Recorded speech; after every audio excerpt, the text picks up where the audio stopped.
Hey everybody, I'm joined with my great friend Tony out here at the Dakota Flea Market. Tony's a coin dealer from the capital city of Bismarck, North Dakota, and he made the trip up to Minot this weekend to sell some coins.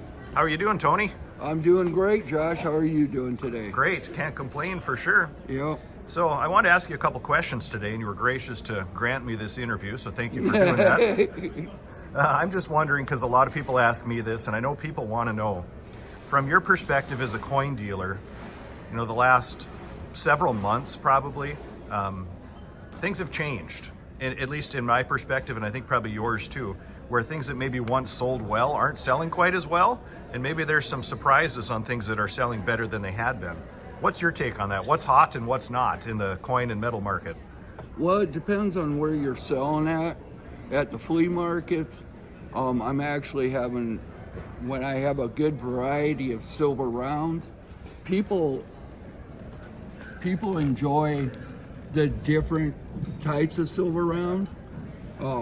There's always the Indian and Buffalo silver rounds that everybody seems to have seen, but even if you pick up different styles of them, they really enjoy those.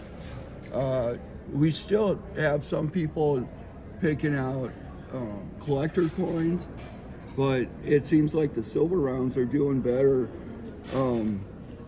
than my 90% silver or other collectible coins. Okay, so silver is still hot then. Yep. Okay. How do you feel with where silver price is at right now? I know we haven't seen a lot of activity too much up or down over the last, well, I don't know, 2-3 months, I guess. You know, we almost hit 35 and now we're right around 32. So has that affected buying and selling?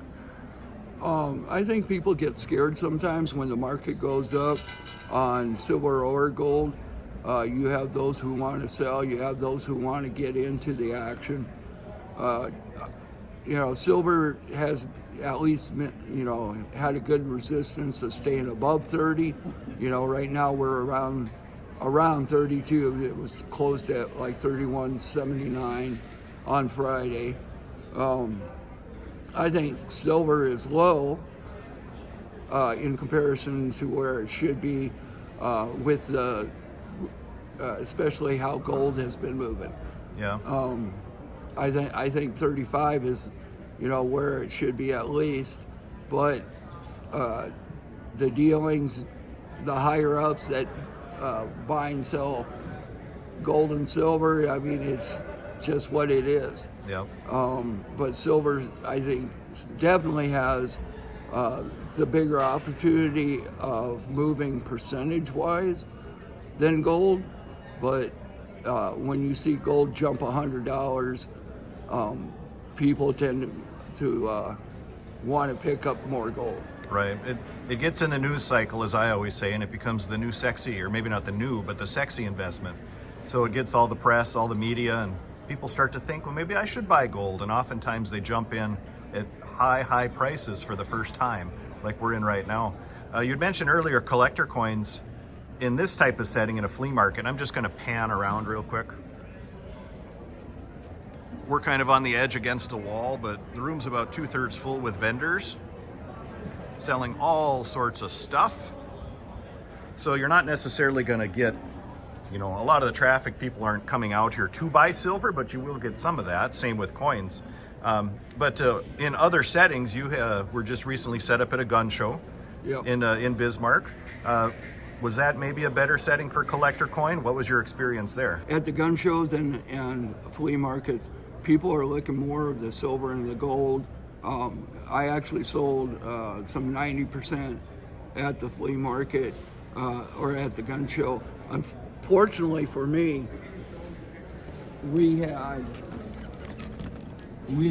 6 different individuals selling silver and gold, and some of them were big dealers, and they were actually selling silver rounds at silver price the weekend of the gun show. And that, I'm just kind of a vest pocket dealer, and so I have kind of a hard time competing in that market when you have those big dealers selling at that price. Understood. You know, I've seen some other videos by other people on YouTube who have been at coin shows and haven't had any success selling silver rounds at spot, which tells me demand is weak. Why do you suppose that is? Why do you feel demand is weak at the moment in precious metals? At least the silver side, maybe. I think it's just people don't realize that silver has that opportunity to truly move up. And a lot of people are putting their money into the gold, and also on top of it, the economy.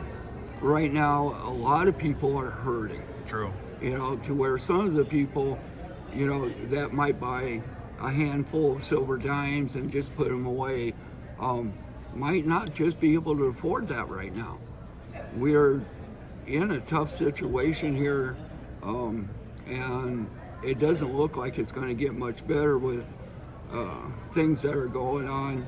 Prices just keep going up. Yeah, we probably won't see a short-term reprieve in terms of inflation, but I think over time it'll get better, so hang in there, everybody. Tony, let's talk about auction, because a little birdie told me you have an auction coming up. Do you want to touch on that? I'd be happy to. So on Saturday, February 22nd, 10:30 a.m. in Mandan, North Dakota at the Eagles Club, I will be selling a great portion of my collection. And my dear wife, who's a Mary Kay representative, went to a Mary Kay luncheon, and she was even kind enough to share about my auction. But she told the ladies, well, if you want to know about coins, you got to talk to my husband. But if you want to know how to spend them, you got to talk to me.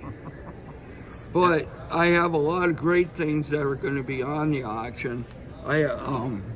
And I have everything from, but the only thing I don't have on the auction are half cents. But I have everything from large cents through silver dollars. I have a trade dollar in a high AU, maybe even MS60. I have 1879 Carson City and extra fine, and that's a little tougher one to find. Yep. I have a 1819 over 8 large cent that's in a extra fine, and I have a 1827 over 6 bust dime that's in AU. Nice. So I have silver eagles, I have a couple 10th ounce gold coins. Big variety then. Yep, I have a few early date Indian head cents, but I also have the 08S and 09S Indian heads also. So, and I have some commemorative halves and some standing quarters that are certified, that are all in AU condition. So I even have a little bit of currency, but I have a 1918 Richmond, Virginia large note that I'm going to be selling. So I have a little bit of everything. Cool stuff. And now, we're going to have over 400 lots. oh wow, About that was my 410 lots, I think. that was my next question. That's a big auction, and I will put a link to the website where, correct me if I'm wrong, is there going to be pre-bidding available? They can call the auctioneer. Okay. If they want to put a bid on it. Okay, and there'll be photos. And discuss it. Good. Now people are probably wondering, why, Josh, are you promoting someone else's auction? Well, we're a close-knit group of friends in the North Dakota Dealer Network. We call it co-opetition.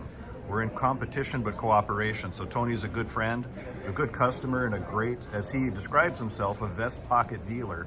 So of course I'm going to do everything I can to help out to make sure his auction is a great success. So if you can participate in that, be sure to check it out.